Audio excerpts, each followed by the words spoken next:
Yes, good morning. My name is Nitter Sørensen, and I'm the CEO of Air Greenland Group. All right. Well, thanks for talking to us this morning.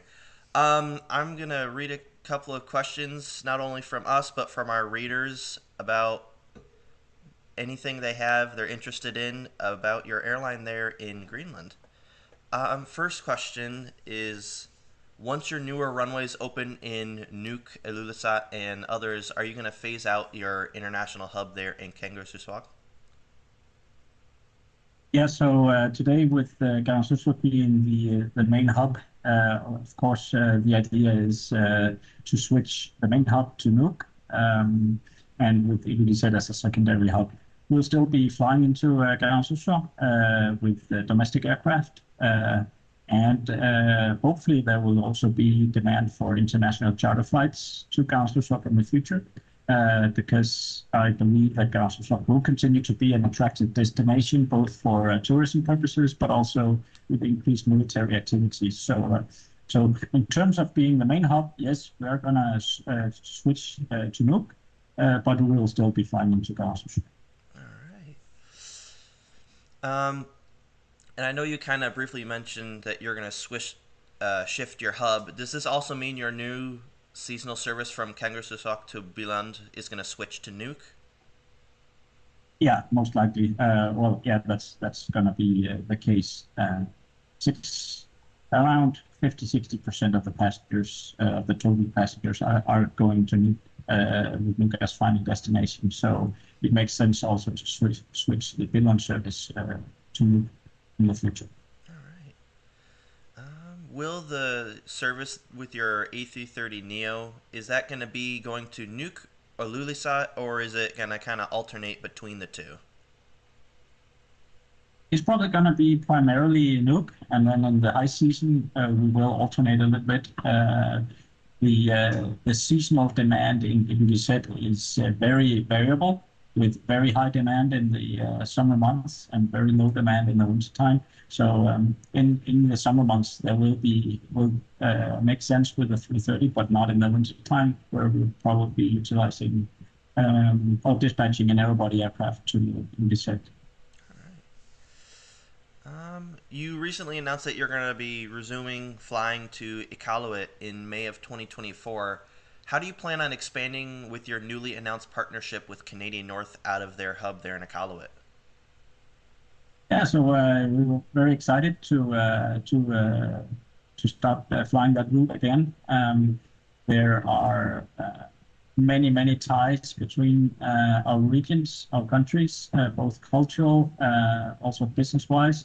So I think it's going to make a big difference that we'll have the direct route. And of course, Canadian North is a very important partner in making the route viable, and maybe even making the route a year-round route. So of course, with their network, they are key in securing as many passengers as possible. And with their routes, both Toronto, Ottawa, Montreal, and so on, I think that's going to make a difference. So they have a seasonal route to Toronto. Hopefully, that will also at some point turn into an all-year route. But anyway, the Canadian North network is key to making our route to Iqaluit a success. So now we're going to start up, and hopefully we'll be off to a good start next year. And then I think when the market sees the opportunities, I think I'm sure that we're going to see the route taking off in a positive way. Both in terms of tourism, but also within the mineral exploration sector. A lot of Canadians are working in Greenland in the mineral exploration field, and also with the new airport being built in South Greenland by a Canadian company. There's definitely a basis for passengers from southern Canada as well as Nunavut. All right. Awesome. I know briefly you served the United States in the early 2000s through Baltimore. With these new runways opening up and the hopefully increased tourism, do you plan on ever resuming a route to the United States, whether that be Baltimore or somewhere else? It's probably not going to be Baltimore, but we're definitely looking at the United States. There's a great interest in Greenland in the United States, and it's actually a very short flight from Greenland to, say, New York. It's actually a shorter flight than the Copenhagen flight. Uh, so yes, we are definitely looking at expanding route network towards the west. The main sort of constraint at the moment is that all the hotel capacity, the receiving capacity in Greenland is close to maximum at the moment. So we could open a route, but then we would just cannibalize passengers from other regions because the whole system is running at close to max capacity at the moment. So when the new airports open, that will definitely make the investing easier and more attractive. So we are seeing a lot of projects at the moment maturing. So I think within a few years' time, we'll definitely see expansion towards the west. Awesome. Yeah, well, I'm definitely looking forward to them coming to the United States. Um, in the 2022 annual report, Air Greenland mentioned they signed a letter of intent to increase strategic cooperation through code share with Icelandair. What does this mean exactly, and how do you continue to act upon this going forward into the future? Yeah, Icelandair they are geographically well located in the North Atlantic, and they have a very strong international network.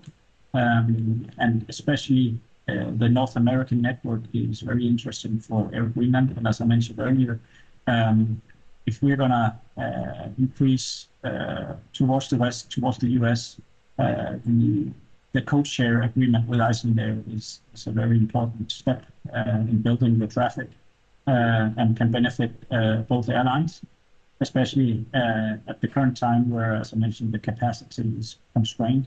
So, so I think through Icelandair, we will be able to expand and build the Greenlandic tourism industry in sort of organic increments, and utilizing their very strong international network to the benefit of both companies. One of the prerequisites for such a partnership is IOSA certification, and we estimate to be IOSA certified by spring of next year, and then we can start acting upon the intentions that we have signed together. Okay, awesome. All right. It's been just slightly over a year. Actually, I think a year was this past week with your new flagship A330neo. How has the first year been with the aircraft? Have you kind of seen any challenges that have been unexpected or expected? The first year has been great. The aircraft has outperformed the expectations, both in terms of reliability and in terms of fuel consumption, and it's also been very, very well received by the passengers. So in every way, it has been a great success. It was at the time, well, still is the biggest investment in the company history. So of course, as CEO, you are a little bit anxious when you get the keys and you start operating the aircraft. But a year down the road, it's all smiles. We are so happy with the aircraft, and it has been the right decision for our airline. We had a problem with two GPS antennas, and we had those switched, and that's the only problems that we've had with the aircraft. Apart from a ground handling incident in Copenhagen, where the handling agent towed the aircraft into an A320, and both aircraft lost, but you can't really blame that on the aircraft. So apart from that, we haven't had any issues at all. Right. Awesome. Yeah, I think coincidentally, I was on that aircraft the night that happened. I flew into Copenhagen on the 23rd, and then I saw it was grounded for the next couple of weeks, and I was so happy that I was able to fly on it just before then. Yeah, yeah. Oh, yeah, that was horrible. Yeah. That's Um, just the message you don't want to get. right. Yeah, absolutely. I'm glad I got to fly that plane though. Um, Yeah, yeah. what is the first thing that you want passengers to know when they step on board your new flagship versus the older A330-200? Well, first of all, we want people to feel that they are already in Greenland when they enter the aircraft. And that was true in the old aircraft and to the new aircraft. But of course, with the new aircraft, we want our customers, our passengers to feel that they have entered into a modern aircraft and feel that this is of course, a professional airline that operates modern, well-maintained, and nice-looking equipment that is comfortable for the passengers. And I think you get that feel when you get into the aircraft that it's well maintained, it's nice looking, it's well thought out. That's basically what we want people to feel. With the IFE, the in-flight entertainment system, which is all designed in-house by our own marketing people. It's the same thing. We want to give people a different experience than just a standard IFE. We want people to get the feel for everything that Greenland has to offer in terms of culture, people, nature, experiences, and so on. All right. I know your trunk route of your airline is your Greenland to Copenhagen route. Do you tend to see more passengers or more cargo on that route? Well, we definitely see a year-on-year growth in passengers. I think on the cargo side, the demand is there, but with the current infrastructure, we have bottlenecks that limit the amount of cargo that we can bring in. And especially in times of bad weather and irregularities, the cargo um, is held up for quite a long time, and it takes a long time to clear the backlogs, and that sort of puts a limit to the cargo growth. But I think with the new airport opening in Nuuk, we will also see significant growth in cargo numbers. So over the last few years, it's been definitely passenger-driven growth, not cargo, but I expect the cargo to pick up as soon as we have the bottlenecks removed with the new infrastructure. All right. I know you also fly a couple times a week Iceland flight in the summer months, or I'm Yeah, sorry, in the winter months. yeah. Does that route see more cargo or passengers given it's on a Dash 8? That's definitely passengers because it's a very long flight in a Dash 8, so you're limited on your payload, which basically means that it's there are times with headwinds where you can't even do a full load of passengers, and that also limits the amount of cargo that you can bring on that route. So that's definitely a passenger focused route and not so much cargo. Okay. Um, so you operate a single long haul aircraft, the A330neo, 8-8s, helicopters, medevac. How does the airline handle the complexity of this, multi-aircraft system, and each plane is so very different from the next? Yeah, that's a difficult task, and the only way that we can handle it is by employing really skilled people, uh, people with many years of experience and professionals who know their stuff. So we have probably within the European system the most complicated air operator certificate of all, and that of course. Is a difficult task. So, but I'll definitely hand that to our very skilled people and very uh, we have very engaged and loyal staff, be it within flight operations or technical ground operations, and that's how we make it work. We're not a lot of people here, but we have very dedicated people who've been doing this for a long time. So it's people who make it work. All right.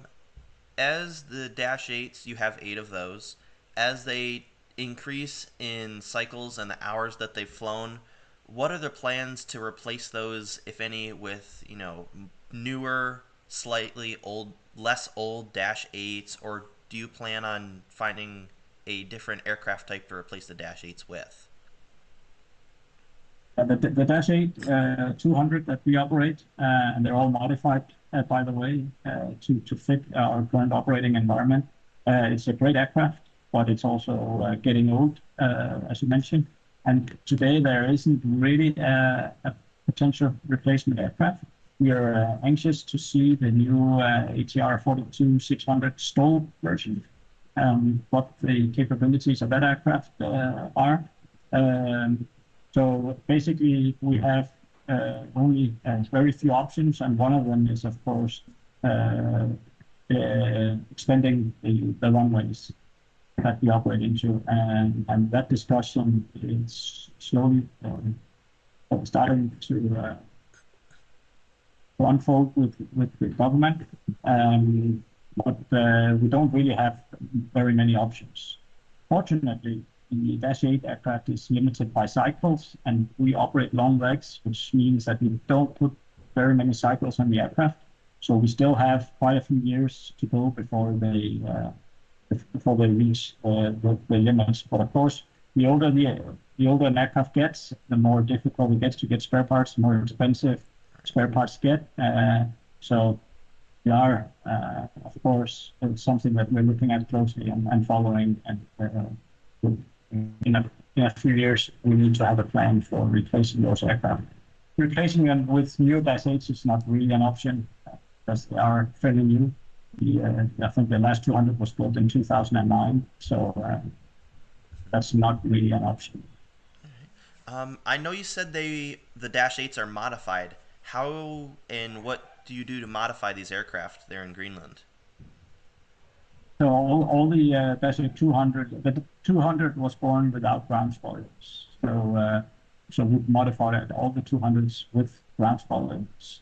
That's basically to reduce the takeoff distance required, and thereby increasing the potential payload during takeoffs.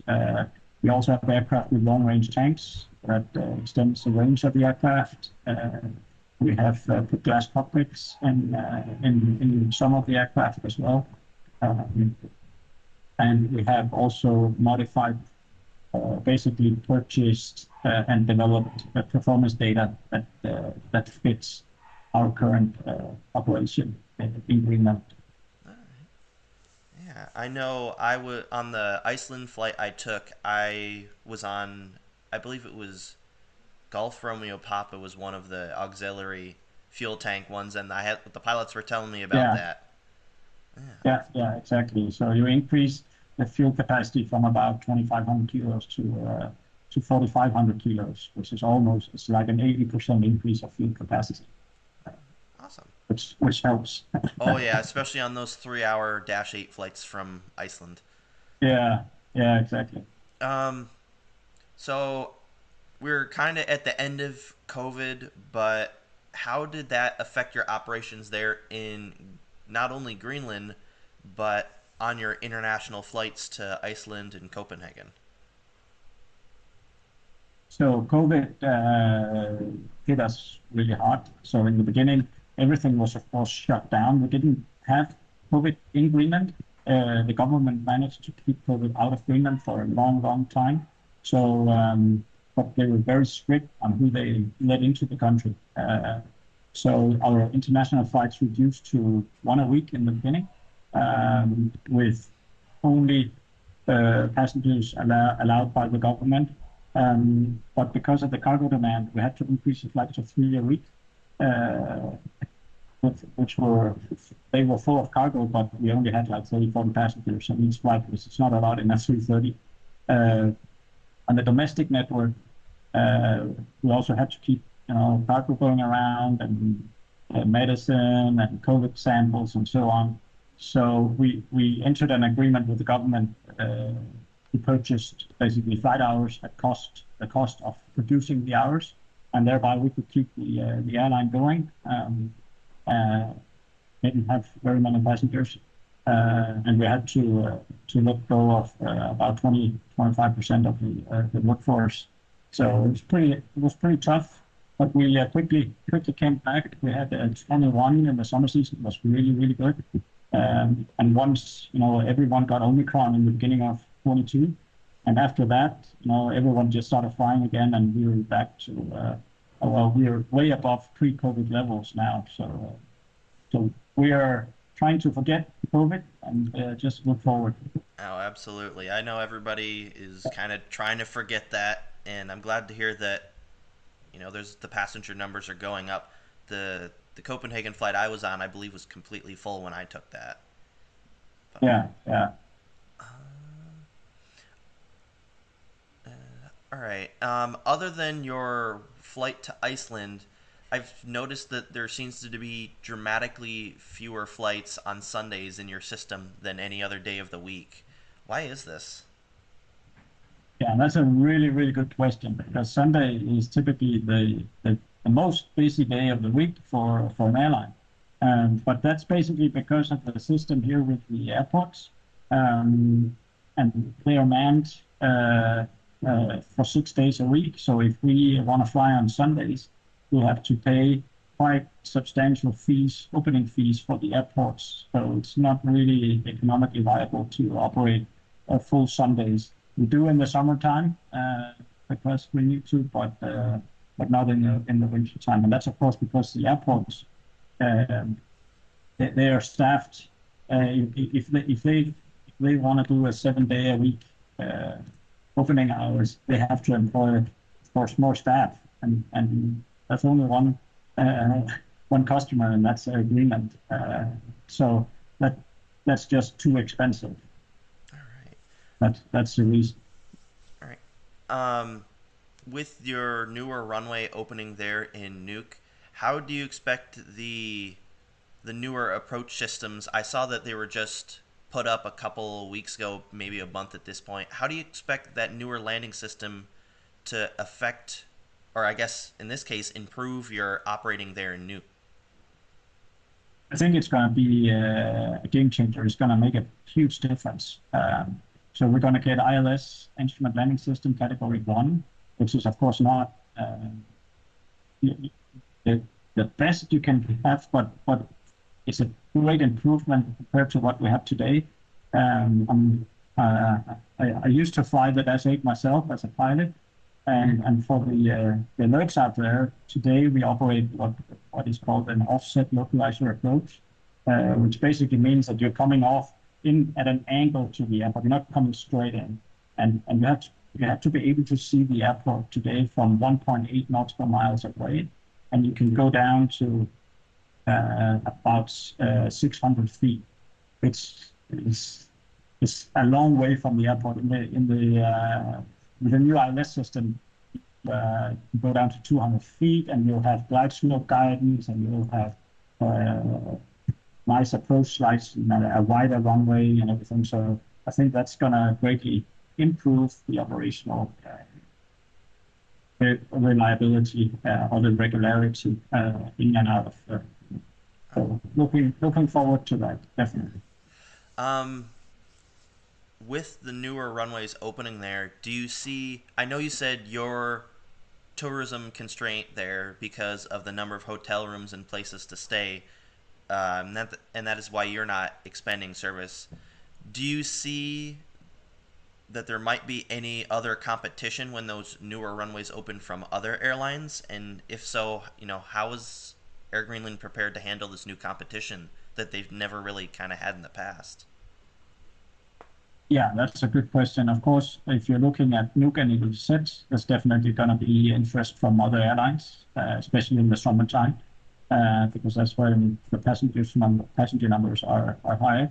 And you can say if you look at the unit cost, Air Greenland is competitive, but the way the system works today, where you have a combination of the domestic network and the international network. Today, all international passengers they fly on a domestic flight, either going to or from. So that way, both the international flights and the domestic flights are paying for the whole system, so to speak. So if we get into a very competitive situation, that's going to affect the domestic network because we'll of course have to match the prices of our competitors, but that means that we'll have to increase the prices on the domestic network. And that's going to be, of course, a problem or a challenge.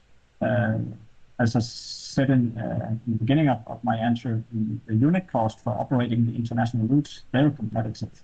But our prices are probably a little bit higher than other operators, but that's because we are using that excess money to fund sort of the domestic network.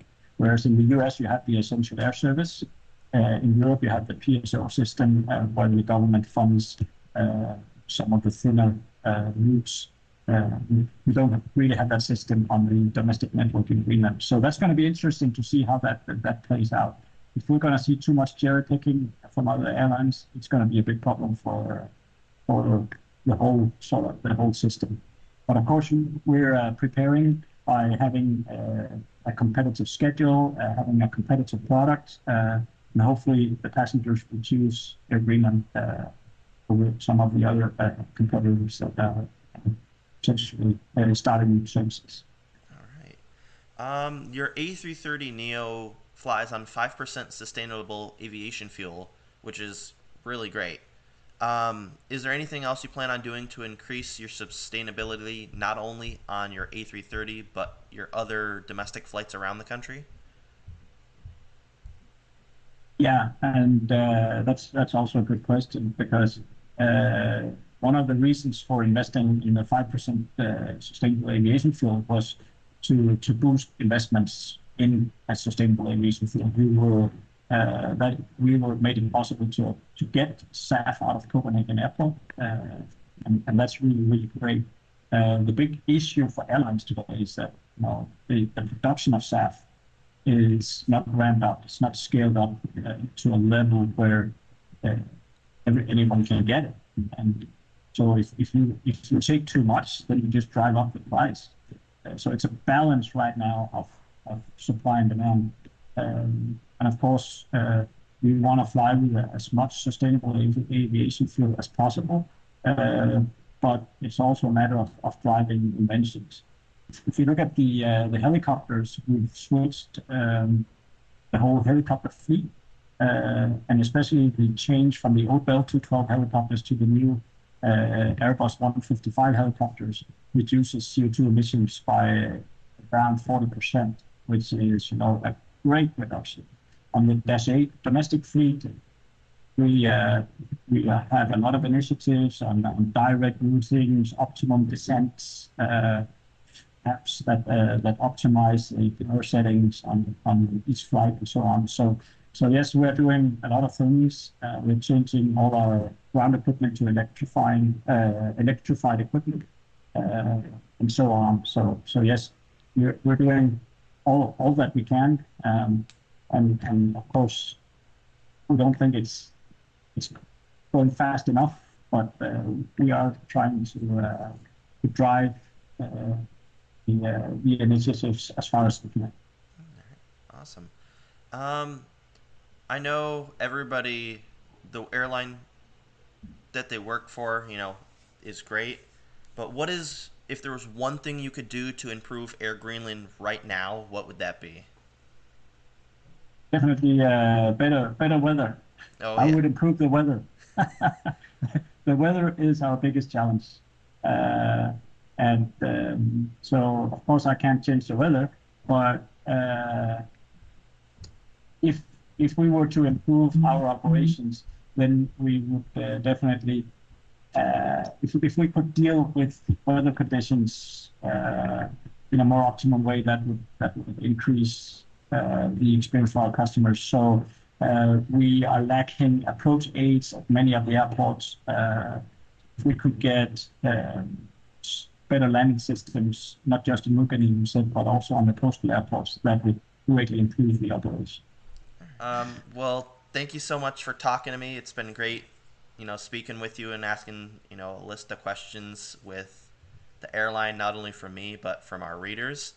I know I definitely learned a lot and had fun learning about your airline, and I'm sure other people will as well.